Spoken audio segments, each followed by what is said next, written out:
They crushed my truck with a bulldozer, and it wasn't until they saw those military plates that it hit them.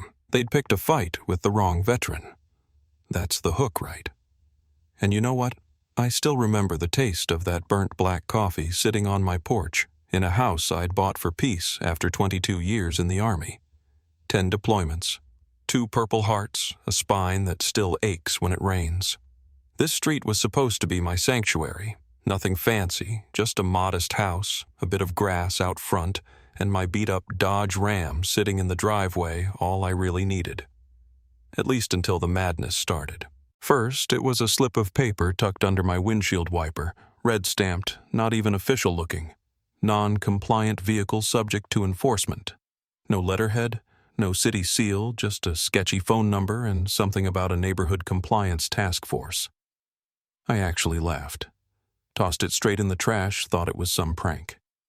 Next day, 3 more notes taped to my driver's window. After that, I found one literally nailed to the tree in my yard. Remove unauthorized vehicle within 48 hours, or risk asset seizure. My truck seized, checked online, nothing. No such city department. My plates were up to date. Tags were military everything by the book. So I called the number. The voice was cold, almost robotic. HOA Enforcement Division. Please direct communication through your compliance liaison. I said, "What HOA?" Silence. The line went dead. That's when I headed to Gwen's house next door. She's the kind of neighbor who's lived there so long she remembers every pothole filler the city ever sent. She looked at me with this guilty face, said, "We didn't have an HOA until recently. Some new folks moved in, started sending out letters. People think it's real, but it isn't. She didn't want to get involved, but she told me you might want to move your truck." I tried to sleep that night, but the sound of tires on gravel outside my window kept snapping me awake. Around 3 in the morning, someone started knocking on my back fence. Yeah, just let that sink in. In the morning, I found muddy footprints behind my shed. Who the hell were these people? A couple days later, a guy in a fluorescent vest knocked at my door, mirrored sunglasses, clipboard in hand. "You've been served. Final notice. Final notice for what vehicle abandonment code, non-compliance, obstruction of visual line of sight." The words were pure nonsense. "You're quoting gibberish," I told him. "There's no legal HOA here." He didn't even blink, just said, "You have until Friday." Well, I'm stubborn. I didn't move the truck. That Friday was one of those perfect spring mornings. The birds are out. The scent of jasmine is in the air, and then this deep rumbling diesel noise comes rolling down my street. I step out to see a yellow bulldozer barreling straight for my Ram, no city markings, nothing but blank steel. I ran to the curb yelling, "Hey, that's my truck. What the hell do you think you're doing?" The vest guy was there directing the driver. "It's an unauthorized structure. Step back." I didn't. The bulldozer didn't stop. With one sickening crunch, the blade smashed into my truck. Tires exploded. The hood crumpled like tin foil. Glass went everywhere. Neighbors started screaming. One lady was filming the whole thing. I lost it. Charged the bulldozer. Fists clenched, ready to go full combat vet on whoever was responsible. That's when the driver froze his eyes, landing on the military plates, the Purple Heart decal, the disabled veteran placard. He looked up at my face and realized he'd crossed the wrong guy. He cut the engine, climbed out, shaking, and the vest guy backed away so fast you'd think he saw a ghost. I didn't say a word, I just walked inside. Standing in the ruins of my truck, the smell of gas and scorched rubber everywhere, I felt this old familiar burn in my gut. Didn't cry, didn't scream, just rage, cold and sharp. I called 911. The dispatcher was baffled. "They bulldozed your vehicle." "Yeah. I've got 6 neighbors who filmed it. You want the bulldozer's VIN?" "I got it." Cops showed up, young guys. One of them still had braces. They took photos, asked questions, promised to write it up. So, this was the HOA, no, some group pretending to be one. I handed them all the fake violation slips. One officer shook his head. "Sir, this isn't even legal formatting. It's not city code." "Yeah, I worked base security for 5 years. I can spot a scam a mile off. Next day, the police called. They'd spoken to the so-called Neighborhood Compliance Task Force. Apparently, my vehicle had been tagged abandoned, and I'd ignored 6 official notices. They even forwarded me an email. The demolition was authorized under Clause 14B of local private ordinance protocols. Clause 14B. That's not even a thing. Then the insurance company called, and the adjuster basically shrugged. Looks like your vehicle was destroyed as part of a private enforcement action not covered under standard property protection. Unless I could prove it was criminal, I was on my own. That was it for me. I sat in the garage that night, staring at the flag folded above my workbench. The medal's my old badge, thinking how real my sacrifices were and how fake their authority was. Around 10 p.m., I heard tires on gravel again. A silver Prius this time, same yellow vest as before. I opened the garage, said nothing. He started up with his script. You are now in breach of... Then he saw the shadow box, my uniform, my plates and me, arms crossed silent. He froze, voice cracking. I think there's been a miscommunication, I told him. You came to the wrong house. He backed up, hands in the air, mumbling about resolution paths. I asked if this was a threat. No, just, reimbursement. I don't want your reimbursement. I want your paper trail. He hesitated, then admitted. We don't exactly file with the city. That was all I needed. I stepped forward, and he tripped over the curb, getting back in his car. Next morning, Gwen showed up, hands shaking, letter in hand. They just fined me, $300 for garden gnomes. They're targeting everyone. Same fake letterhead, same fake code, no signature.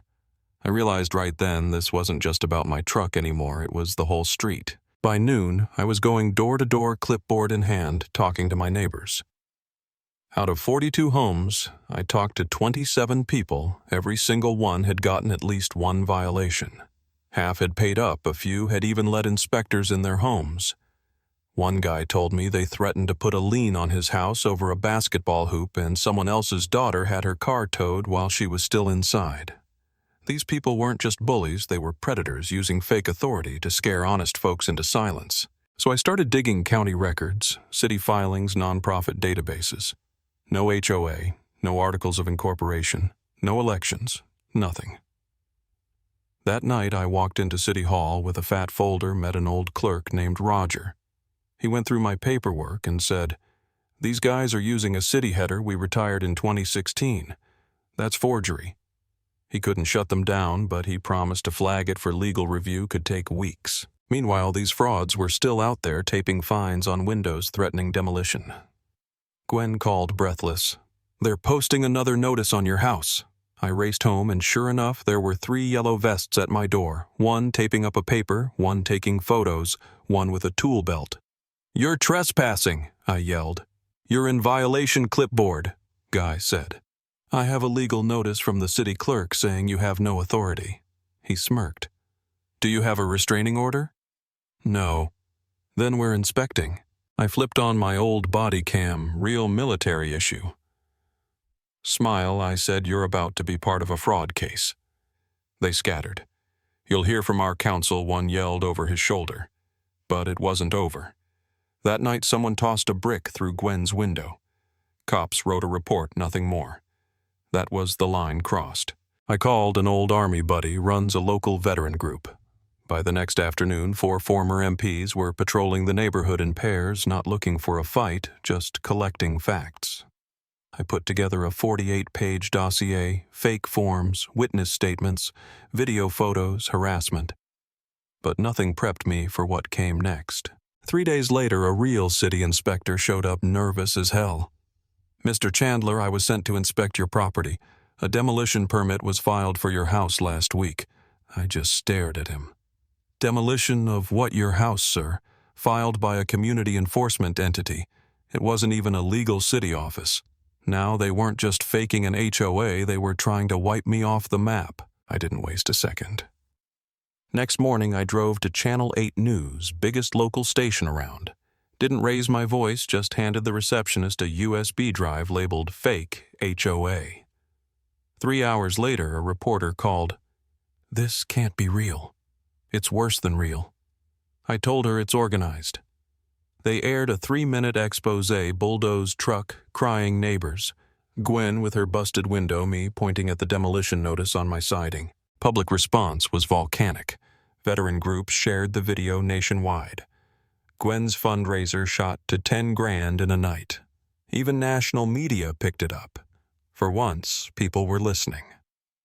Next day, I get a call, Assistant DA Perez. Saw the report, we need to meet. I sat down with her and 2 investigators handed over everything. One of the guys muttered, "This smells like racketeering." But while the case was building, the fake HOA pushed back. A white SUV circled my block every night for a week. Someone dumped trash on my lawn. Gwen found a dead cat on her porch. Another neighbor got fined for excessive wind chimes. That was the last straw. We held a town hall in the school gym. Over 60 neighbors showed up. I put everything on a projector documents the Bulldozer Video City Charter. "This ends now," I told them. "We're not victims. We're taxpayers and citizens." The applause felt like thunder. That week we filed a class action lawsuit, 38 signatures. Fraud, property damage, harassment, impersonation of a government entity. The morning of the hearing, the DA called, "You'll want to be here early." So I put on my best jacket, straightened my badge, and drove down. The fake HOA didn't show no officer, no lawyer, nothing. Just before the judge ruled by default, a tall man in a dark suit walked in, flashed a federal badge. "Your Honor, Agent Dalton, U.S. Attorney's Office. We're filing charges for wire fraud, mail fraud, and conspiracy to impersonate municipal authority under Title 18. Room went dead silent. Gwen wiped a tear. Justice didn't just arrive, it walked in wearing a federal badge. 2 weeks later, the bulldozer driver turned himself in. The HOA president tried to skip the state feds, caught him in Colorado 3 days later. I got a check in the mail, full reimbursement plus damages. Didn't cash it right away, just kept it in my desk next to the flag and the medals. Because the fight doesn't always end when the war's over. Sometimes it starts up all over again when the enemies wear polo shirts and carry clipboards. So, what do you think, was justice served? Or is this just another chapter in the long, weird story of American neighborhoods? I'd love to hear your take. Was I right to fight, or should I have just backed down? Drop your thoughts below.